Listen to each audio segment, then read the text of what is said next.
সকালবেলা সংবাদপত্র পড়তে পড়তে মনটা ভারাক্রান্ত হয়ে গেল। আজকে শুভ রথযাত্রা, তাই কোনো কারণেই ভিডিওটা আজকে পাবলিশ করবো না, কিন্তু কোথাও যেন বিশ্বাসে যেন ধাক্কা খাচ্ছে। আবার বর্তমান পত্রিকার মতো প্রথম সারির একটা পত্রিকা পশ্চিমবঙ্গে, তারা খোঁজখবর না নিয়ে নিশ্চয়ই তাদের একেবারে প্রথম পাতায় এই সংবাদটার স্থান এমনি দেন। হ্যাঁ, আমি বলছি শান্তনু ঠাকুর, কেন্দ্রের মন্ত্রী। সেই শান্তনু ঠাকুর তার প্যাড ছেপেছে বর্তমান পত্রিকা, যে প্যাডে লিখে দিয়ে বাংলাদেশে চোরাচালানকারীদের নাকি তিনি প্যাডে লিখে দিচ্ছেন বিএসএফ এর কর্তাদের উদ্দেশ্যে, আর তার লিখিত প্যাড নিয়ে ভারত থেকে বাংলাদেশে মালপত্র নিয়ে যাওয়া যাচ্ছে বা যাতায়াত করা যাচ্ছে। পত্রিকায় পড়লাম যিনি নাকি গো মাংস ভারতবর্ষ থেকে বাংলাদেশে নিয়ে যাওয়ার জন্য ওনার প্যাডে লিখে দিয়েছেন। যদি চোখ এগিয়ে যায় খবরটা, যদিও চোখ এড়ানোর কথা নয়, কারণ বর্তমান পত্রিকার একেবারে প্রথম পাতায় রয়েছে খবরটা, তবুও যদি কাজের চাপে চোখ এগিয়ে যায়, নিজের কানকে বিশ্বাস করতে কষ্ট হচ্ছে না? এই যে বলছি, আমার এখনো বিশ্বাস করতে কষ্ট হচ্ছে যে মথুয়া মহাসংঘে তিনি সভাধিপতি। আজকে সাংসদ পরের কথা, লক্ষ লক্ষ কোটি কোটি মানুষের যে বিশ্বাস, মথুয়া সম্প্রদায়ের মানুষের যে বিশ্বাস ঠাকুরবাড়ির প্রতি, তিনি সংঘাধিপতি।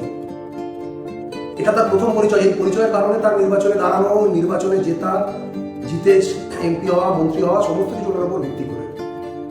আজকে কোথাও মনে হচ্ছে না যে তাদের সঙ্গে উনি প্রতারণা করছেন? বর্তমান পত্রিকা বলে জোর দিয়ে বলছি, সংবাদটা মিথ্যে হলে বর্তমান পত্রিকাকে দায় নিতে হবে। আমরা তো বর্তমান পত্রিকা পড়ে বা বর্তমান পত্রিকার অনলাইনের যে খবরের শিরোনাম খবরটা, সেটাও আপনাদের এখানে তুলে দিলাম। শান্তনু ঠাকুর প্যাডে লিখে দিচ্ছেন, যদিও ভদ্রলোকের কথাবার্তা আগাগোড়াই একটু কেমন যেন বেপরোয়া টাইপের কথাবার্তা, নিজের অহংবোধটা খুব বেশি। ওনার নিজের কাকিমা সম্পর্কে, মমতা বালা ঠাকুর সম্পর্কে টিভির পর্দায় দেখেছিলাম, যেভাবে নিজের কাকিমাকে অশিক্ষিত বলে আর নিজের শিক্ষাকে জাহির করছিলেন। তো সার্টিফিকেট ওনার যাই থাক, মনে হয়েছিল যে প্রকৃত শিক্ষিত লোক উনি নয়। যার শিক্ষার অহংকার থাকে, শিক্ষা যাকে উদ্ধত্ত করে তোলে, শিক্ষা যাকে অহংকারী করে তোলে, সেই শিক্ষার কতটা মূল্য আছে আমরা জানি না। কিন্তু এই চোরাচালানকারী বা ভারতবর্ষ থেকে বাংলাদেশে গরু পাচার থেকে আরম্ভ করে সমস্ত কিছুর দায়ে অভিযুক্ত হয়ে বহু মানুষ জেল খাটছে। সেটা চোরাচালানের আওতায় পড়বে কিনা, বা যারা নিয়ে যাচ্ছেন এগুলো ওনার প্যাড ব্যবহার করে, ওনার শংসাপত্র ব্যবহার করে যারা এদেশ থেকে বাংলাদেশে নিয়ে যাচ্ছে, আইন কি বলছে জানি না, কিন্তু আইনে যদি এটাকে চোরাচালানকারী বলে, তাহলে আমরা তাকিয়ে থাকলাম কেন্দ্র সরকার যে স্বরাষ্ট্রমন্ত্রী বড় বড় কথা বলেন, সেই স্বরাষ্ট্রমন্ত্রীর দিকে, ভারতবর্ষের স্বরাষ্ট্রমন্ত্রীর দিকে তাকিয়ে থাকলাম ওনারই সরকারের মন্ত্রীর বিরুদ্ধে কি পদক্ষেপ উনি নেন সেটা দেখার জন্য। পত্রিকাতে পড়ছিলাম আরএসএস নাকি অসন্তুষ্ট। খুব স্বাভাবিকভাবে অসন্তুষ্ট হবেন, কারণ আমরা যদিও ধর্মে বিশ্বাসী, ধর্মে ভেদাভেদে বিশ্বাসী নয়, ধর্মে ভেদাভেদে বিশ্বাসী নয়, কে কি খাবে তার উপর হস্তক্ষেপে বিশ্বাসী নয়, কিন্তু বিজেপি মুসলমান বিদ্বেষ, হিন্দুদের প্রতি এই গো মাংস উত্তরপ্রদেশে কারো ফ্রিজে পাওয়া গেলে তাকে বাড়ি থেকে টেনে বার করে পিটিয়ে মেরে দেওয়া হয়। গো মাংস রাখার অপরাধে কত গোসেবক বা গোসেবকের নাম করে কত বাহিনী রয়েছে আজকে গোবলায়, যে সাধারণ মুসলিমদের উপর প্রচুর অত্যাচার করে। সেখানে বিজেপির সাংসদ, বিজেপি সরকারের মন্ত্রী, এনডিএ সরকারের মন্ত্রী, তিনি নাকি প্যাডে লিখে দিচ্ছেন ভারতবর্ষ থেকে বাংলাদেশে গো মাংস নিয়ে যাওয়া।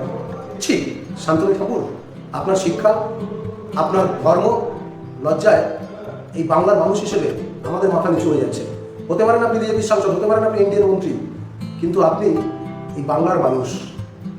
আপনি মথুয়া সম্প্রদায়ের উপর ভর করে আজকে যা কিছু পেয়েছেন, তাদের সঙ্গে এইভাবে বেইমানি করতে, আজকে বর্তমান পত্রিকা যে ওনার শংসাপত্রটা বা ওনার প্যাডে লেখা যে চিঠিটা ছাপিয়েছে, সেখানে যে ভদ্রলোকের নামে ওটা দেওয়া হয়েছে, তিনি একজন মুসলিম মানুষ। আমি হিন্দু মুসলিম করছি না বা হিন্দু মুসলিম প্রসঙ্গে বলছি না, শুধু বলি যারা এই শান্তনু ঠাকুরদের মতো নেতাদের কথায় হিন্দু মুসলিম করেন, যারা এই বিগত লোকসভা নির্বাচনেও শুধু মুসলিমদের উপর রেখে গিয়ে বাংলার এত উন্নয়নের পরেও আজকে তৃণমূল কংগ্রেসের থেকে ভোটটা ফিরিয়ে নিয়ে বিজেপিকে ভোটটা দিলেন। ভেবে দেখুন, সেই দলের টিকিটে জিতে আসা একজন সাংসদ আপনাদের ভোটে পেয়ে আজকে যিনি মন্ত্রী, তিনি কি কারণে গোমাংস ভারতবর্ষ থেকে বাংলাদেশে নিতে চিঠি দিচ্ছেন। আপনারা একবার ভেবে দেখুন যে ভোটের কাজে আমরা যে বারংবার বলি না যে বিজেপির কাছে হিন্দু মুসলিম বলে আলাদা কিছু নেই, শুধু ভোটের জন্য, নির্বাচনের জন্য মুসলিম বিরোধিতা।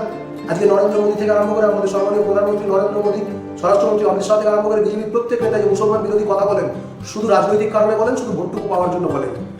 না হলে উত্তরপ্রদেশের সব থেকে বেশি কসাইখানা, যেখানে গরু জবাই করে, গরুর মাংস প্রসেসিং করে বিদেশে রপ্তানি করা হয়, উত্তরপ্রদেশের সব থেকে বেশি কারখানা। আর কোনো কারখানার মালিক মুসলমান নয়, বেশিরভাগ কারখানার মালিকই হিন্দু, এবং আমরা যতদূর জানি যে তারা বিজেপির ঘনিষ্ঠ মানুষজন। আজকে তাই অকারণে বিজেপির উস্কে দেওয়া হিন্দু মুসলমানের ফাঁদে না পড়ে ওই হিন্দু মুসলমানের দাঙ্গা, মুসলিমদের ঘৃণা করা, এগুলো ছেড়ে দেওয়ার সময় এসছে। কারণ শুধু রাজনৈতিক কারণেই ওনারা ব্যবহার করে।